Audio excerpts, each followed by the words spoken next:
There are people who don't choose who they really want, but instead stay with someone they know will choose them. We need to talk about all of this. They just want to be loved, cherished, to feel special.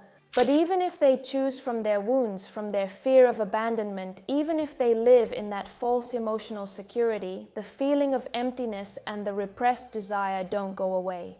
And they even end up acting in the worst possible ways, like for example being unfaithful. Today we're going to analyze Brie, one of the most interesting characters in the series Tell Me Lies.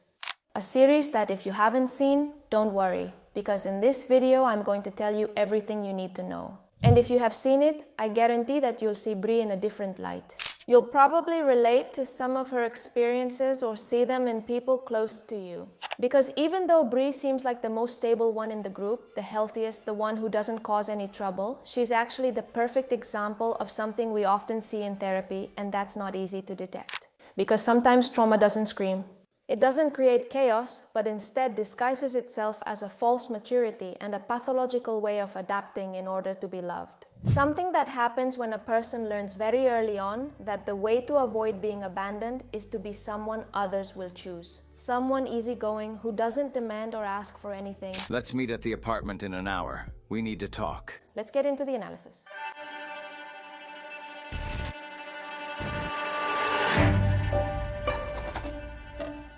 If you're a fan of the series, I want you to know that I recently analyzed Steven, the worst person you could ever meet, and Lucy, his perfect victim. Fan or not, I highly recommend watching these two videos. They're interesting and you'll learn a lot. I'll share them at the end of this one. And honestly, in this video, I had planned to analyze everyone else. But when I started working on the script, Brie's part just kept getting longer and longer. Because she's such a fascinating character on a psychological level, there's a lot to say about her and her story. So I decided what I often end up deciding when I'm preparing videos, to split the video I had in mind into several videos. So today we'll focus on Brie, and I'll see what I do with the others. And to understand this psychological profile and learn from it, we're going to go over her story in order. Because that's the only way to understand why Brie is the way she is and why she does what she does. To understand Brie, just like anyone else, you have to start from the beginning. Why do you believe them and not me? All of this is a huge mess. And at first, in her case, it's pretty tough. Her mother got pregnant with her when she was only 14 years old. I mean, a girl who was going to have another girl, and obviously, she wasn't in a position to take care of that baby. Not just because of her age, but because of everything around her. An unstable life, a future father who doesn't care, addictions, emotional problems. So Brie spent her childhood going from house to house in foster care, always hoping to finally stay in a safe, stable, permanent place. And I want you to pause for a moment to empathize and think about what it means to grow up like that. If being abandoned and raised in a foster home is already something painful, imagine the anxiety of growing up knowing you could keep getting kicked out, discarded. It's understandable that after being in so many homes, after experiencing repeated abandonment, Brie has shaped her character in a very specific way. People-pleasing, calm, responsible, mature. Because in that context, Brie learned something very important to survive. You have to make an effort to be loved, to be chosen. I'm taking this down to the car. Thank you. You can't be a bother, you can't be a burden, something they want to get rid of. You have to seem okay, you have to be easy to deal with. You need to be the nicest, easiest kid to care for so no one sends you to another home. Do you understand? Unfortunately, it's something we see very often in people who were abandoned in their childhood. They learn not to ask for help, not to cry when it hurts, to smile when they're scared, to take up as little space as possible so that no one decides it's not worth staying with that abandoned person. And that strategy, which really protected her as a child, becomes a trap in adulthood. That's something that often happens with those defenses we develop in response to trauma. Yes, at the time it's something functional, it protects us, but when we no longer need them, they're ingrained in us, and instead of helping, they harm us. And the same girl who learned not to bother anyone is the same woman who, as an adult, doesn't know how to ask for what she needs. The one who gives in when she should stand up for herself. The one who smiles when she's actually screaming inside. An attitude of constant compliance and adaptation. If I'm good enough, easy enough, adaptable enough, no one will abandon me. And the paradox is that these people are often seen by others in an overly positive light. Oh my goodness, Paper. What a good person she is. So calm, so mature, so reasonable. She's always fine, always happy, never has problems with anyone. But that emotional maturity, that stability are fake. Because what the person does to be likable, to seem perfect, is simply not connect with what she feels, what she wants, and what she needs. What she does is deny herself. What looks very nice from the outside actually has a pathological core. Brie has built a personality that is so controlled, so accommodating, so focused on not bothering anyone, that in the process she disconnects from her own desires. She disconnects from herself. She doesn't know who she is or what she wants, only that she fears feeling abandoned. For example, in her first year of college, Brie has sex for the first time. And this, far from being something she wanted, beautiful or pleasant, she does mostly just to fit in during conversations with her friends. And during the act, she has a pretty bad time, because the guy doesn't even think about her pleasure or treat her well, but she stays quiet the whole time, smiles, and even tells her friends that she enjoyed it. All just to be able to fit in and please other people. Does all of this sound familiar to you? Do you know someone who always seems to be okay, who never complains, who never confronts, who is extremely easygoing? Hey, I don't understand what's going on. You come home, we're fine, and suddenly... From the outside, they may seem like someone admirable, like someone exemplary, like someone very convenient to have around. But if we look inside them, we'll see that all there is are repressed and denied emotions and needs. And as soon as the person loses control, all of that explodes. Brie arrives at the university and becomes part of a group of friends: Lucy, Pippa, Stephen, Britley, and Evan. Evan is the responsible, well-behaved member of the group who gets good grades and never does anything wrong. On the surface, he seems a bit like a male version of Brie, but they have very different cores. Lucy, who secretly hates themselves. And it's always important to distinguish this. In psychology, observable behavior is not the same as its origin. Because the origin and the function are what really give us the meaning and what the person is. The thing is that the group starts pushing Brie and Evan to go out together. And since they're both such people pleasers, they end up getting together. Even though neither of them had their eye on the other. It's like if my friends say we have to do this and it's the right thing, then I do it. Also, Brie herself puts it this way: Evan is good. It's impossible for him to hurt me. He's not going to treat me badly. I'll be fine here, it's the right thing. But what I want you to ask yourself here is, does Brie really choose Evan? Or rather, does Brie accept being chosen by Evan? Because those are very different things. Many people don't ask themselves this in relationships. Did you truly choose and want to be with that person, or did you just accept them and what they bring? For Brie, Evan represents stability, care, predictability, a theoretically healthy bond. Because we tend to think that healthy means free of conflict. And no, if there are no conflicts but you also don't want to be with that person, that's not healthy either. The thing is, Brie isn't choosing out of desire. She chooses out of that wound, out of that fear, and this happens to so many people. What the heck is going on between you and Drew? Nothing. I don't care about him. They choose a partner, or a career, or a lifestyle, based on what's supposed to be good, the right thing. What keeps them from having problems, suffering, or what the people around them expect. But soon they realize that choosing without desire brings bad consequences. Yes, Evan is good, he's safe, he's reliable. But he doesn't awaken that excitement in Brie, that longing, that inner movement. Brie isn't choosing who she wants to be with. Brie is simply choosing not to be abandoned. But even though in theory Evan seems like the good choice, he also has his own psychological process, his problems. Like every character in this series, none of them are spared, and he ends up doing what no one expects from him. He cheats on Brie during a night of partying, and Brie, who is capable of forgiving almost anything just to avoid losing the connection, thinks about it. But then Oliver appears. A man who, on a psychological level, takes on major symbolic significance in Brie's psychological development. Let me tell you, Oliver is a professor at that same university. He's more than 20 years older than Brie, and in fact he's married to her literature professor. And from the very first moment they meet, something stirs inside Brie. And from a psychological perspective, it makes perfect sense. Did you expect me to do something? As you know, Brie has spent years controlling her desire, her needs, adapting, choosing out of fear, out of what is safe, out of what is supposed to be right, out of what is socially acceptable and expected of her. But like all emotions, no matter how much we ignore them, they don't go away. And in fact, they build up, they get tense. And when something breaks or we lose control, all of this comes out with a force proportional to all the time it's been repressed. And of course, after the great disappointment with Evan, after seeing that choosing what is right doesn't save her from suffering that abandonment, that betrayal, that pain, well, Oliver appears as that forbidden object. the alternative to Evan, who is the right choice, the good one, the proper one. It's a secret, risky, immoral bond. It's taboo. It's the opposite of Evan and what Brie has always chosen. In quotes, because that's not really choosing.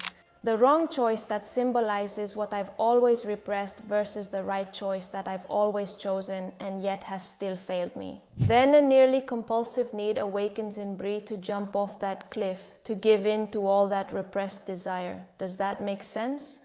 That's why you sometimes see people suddenly make sharp turns in their lives and do crazy, unexpected, reckless things. Because when you spend your whole life acting to please others, out of duty, out of what's right, all of that can take control over you at some point. I would like to jump on him, you know? Now, Brie in this situation is not only acting from those unconscious drives tied to what she hasn't resolved emotionally. It's that she's fallen into the hands of a complete predator. Because Oliver is not a man who falls in love with a student and loses his head for the first time. He's been doing the same thing for a while. He stages chance encounters with female students. He makes them think that they're the ones seducing him. That for the first time, this good man is being unfaithful to his wife and is risking everything for that very special girl he has met. And that if he does it for her, it's because she's unique, because she's special. And of course they, at 19 years old, just starting university and carrying their emotional baggage, well, of course, they feel really good, they feel special. Because who would risk their marriage and their whole career for just any girl? Making someone feel special is a kind of manipulation that works especially well with people who have that abandonment wound, of not having been chosen, of having felt invisible. Something that Oliver, as a true predator, knows how to identify perfectly. They seek validation endlessly. They don't respect boundaries. He manipulates through validation, and for Brie, with her history, that validation is pure dopamine. Also, we can't forget the age difference. An older man can trigger something very deep in a girl who never knew her father, that longing for the father figure she never had. What is popularly known as daddy issues. And here, between us and with some humor, I'll tell you that I have a WhatsApp group with psychologist friends who, interestingly, each for different reasons, don't have a father. So what's the name of the group? Daddy Issues Girls. As we usually say, my traumas, my jokes. Quickly, Brie gets attached to Oliver. What starts as an attraction turns into an obsession. Not an obsession with Oliver himself, because she doesn't really know him. What develops there is more of an obsession with winning, with being the one who's ultimately chosen. In Brie's story, it's like winning at life. And there, winning means getting Oliver to leave his wife for Brie. Brie wants to feel chosen above all else. Through that, she's trying to heal the deep wound she carries. Can I help you? Yes. All right. When the wound of abandonment or any other wound is so active, your mind goes into a mode that we could call repair mode, which is basically this. If I can get this person to choose me, then I prove to myself that I am worthy, that I am enough, that I deserve to be loved. I no longer have to live with anxiety about being abandoned. It's an unconscious logic that uses the present relationship to try to repair, overcome, or conquer a story from the past. But of course we know that never works, because no relationship can heal what someone else at another time in your life destroyed. But while you're in it, you can't see it. Because when the need for validation is very high, the brain filters out information that could alert us to what's happening.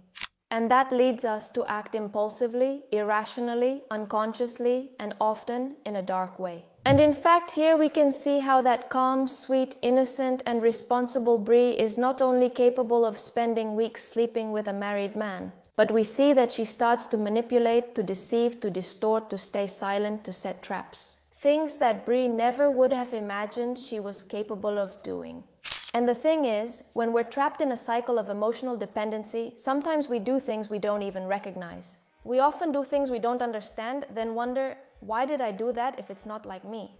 And the answer almost always has to do with the same thing, an unresolved need that was trying to be met in the wrong way. And this is what I mean in my book when I talk about gray area manipulators. Most people who manipulate do so unconsciously as a result of their wounds, fears, and unresolved discomforts.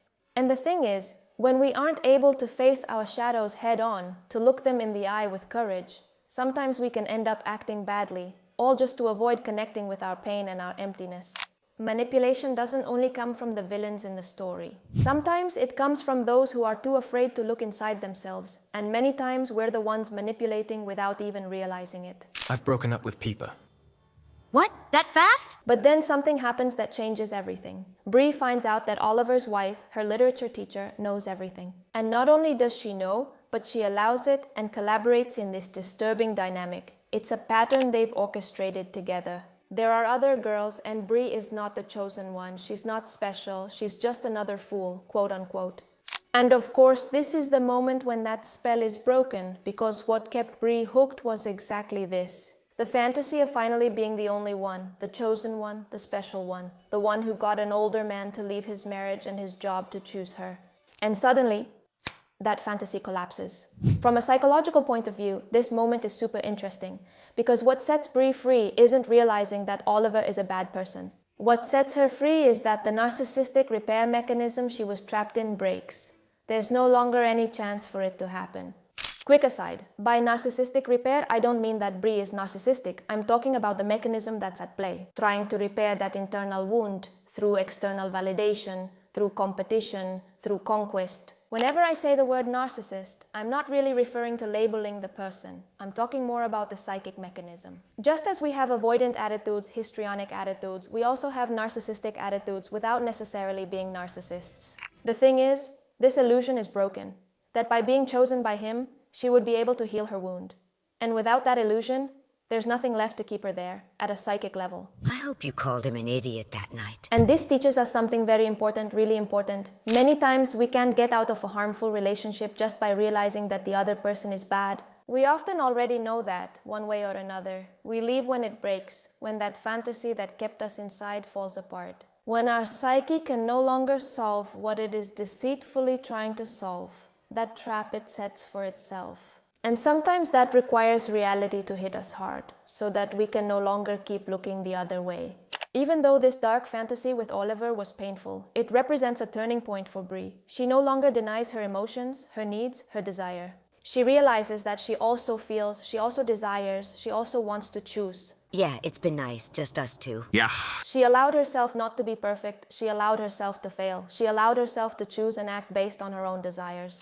And even if her desire was wrong and her actions were wrong, for the first time she has desired and she has chosen. And that is therapeutic for Brie. So even though it's something horrible and traumatic, the relationship with Oliver opens a very interesting door for Brie's psychological development. It's no coincidence that something very beautiful appears then. Wrigley, who until now had just been another friend in the group for Brie, and was actually her friend Peepa's boyfriend. Although it must be said that that relationship was mostly a mix of friendship and emotional dependence, because neither Wrigley is in love with Peepa, nor is Peepa in love with him, since in fact she's a lesbian. She doesn't enjoy relationships with men and is actually sleeping with Diana, another girl. Yes, the show is quite something. One night at a party, by chance, Brie and Wrigley end up alone together. He too is coming from a place of psychological brokenness, from a pain so deep it changes you as a person. He lost his brother to an overdose of substances that he irresponsibly provided to him. Hey Drew, wake up, you slub. Drew, hey. We can discuss this story in another video if you'd like, because Wrigley isn't a Prince Charming either. He also has his immaturity, his problems, his flaws. But what they do have between them is something Brie had never had before.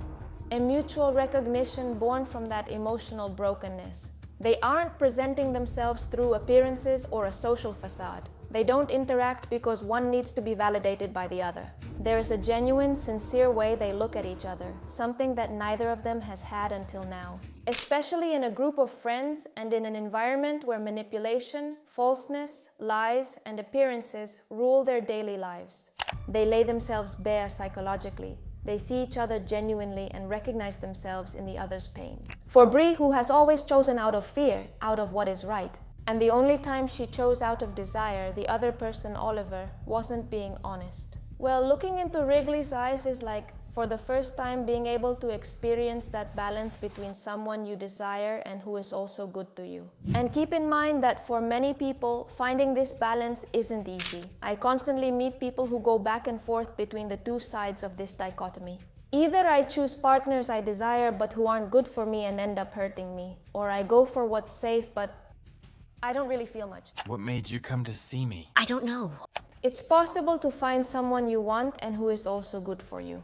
But in many cases, it requires breaking pathological patterns, introspection, and therapy. Right away, Brie and Wrigley realize that what they have is valuable and they should go for it. They agree that Wrigley will break up with Peepa, but just then Diana, her lover, breaks up with her. So Peepa goes to seek comfort in her emotional safe haven, Wrigley. And even though she's not in love with him, since they've been together for 4 years, with that emotional dependence and their way of relating was as a couple, her way of seeking affection and comfort from him is by being intimate with him. Wrigley tells her no many times, that it's not right, that he wants to break up with her.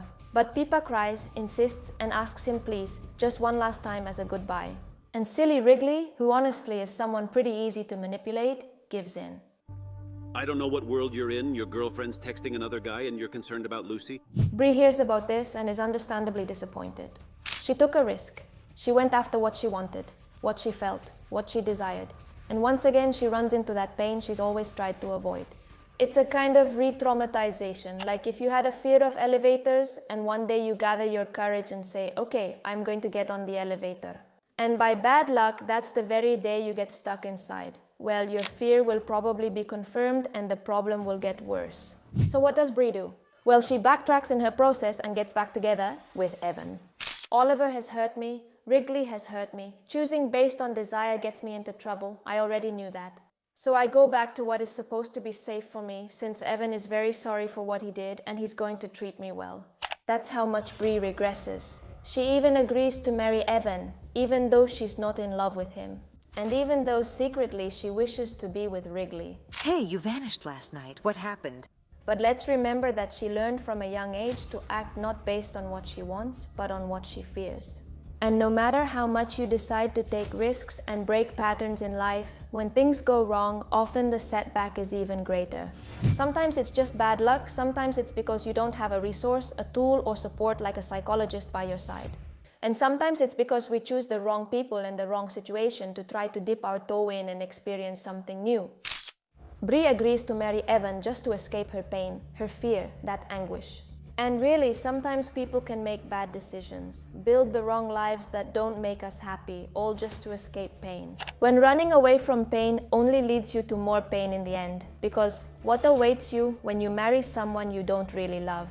Anyway, long story short, weeks before the wedding, the group reunites 5 years later for the bachelor and bachelorette parties, for the wedding, and Wrigley and Brie realize that the feelings haven't disappeared. They sleep together, meaning Brie cheats on her fiancé with one of his best friends. Once again, that repressed desire taking control over you and leading you to do dark things. But even so, she decides to get married. She says, I do. Wrigley stays silent, but Steven speaks up. Lucy and Evan had sex in college. Lucy and I had sex this morning, and Brie and Wrigley have been sleeping together for months. In his attempt to ruin the wedding and mess things up for the whole group of friends, because that's just how Steven is, he grabs the microphone and reveals that the person Evan cheated on Brie with in college was none other than her dear best friend Lucy, but that Brie isn't innocent either because she slept with Wrigley. Everything blows up, everyone starts fighting. This scene is epic, but amid all the noise and chaos, there's a knowing look exchanged between Brie and Wrigley. Everything has exploded, you can't choose what's right anymore, you can't act out of fear anymore, you can't fulfill your duty anymore. Now they have no choice but to choose each other. It's like when you don't get the grade for the university program you're supposed to do, and you say, oh well, what a shame, now I'll have to go with my second option, which is actually the program I really wanted to do. I'm very happy because I'm going to do the program, and I'm also relieved because I missed out on the option I was supposed to choose. I mean, I'm choosing, but without that responsibility. We can learn a lot of things from Brie's character, and I hope that has been the case in this analysis. Are you okay? What happened tonight? I want to end by highlighting something I think is very important. We always talk about the danger of staying in toxic, harmful relationships, but we rarely talk about when we stay in relationships that are fine but dim our light. Because a relationship that doesn't hurt you but also doesn't make you happy is a relationship where you'll slowly lose your spark and you might even start to get sick. Brie reminds us that choosing out of fear isn't really choosing, that receiving attention doesn't mean you're someone who deserves love. And that desire, when it's been repressed for a long time, always finds a way to show up. Sometimes in ways you didn't expect, sometimes in ways that scare you, but always with a question behind it. What is it that you really want? I hope you enjoyed this video, and I'll see you in the next one, which will be the analysis of the couples from Temptation Island 10. Well, now they won't let her rest. Bye.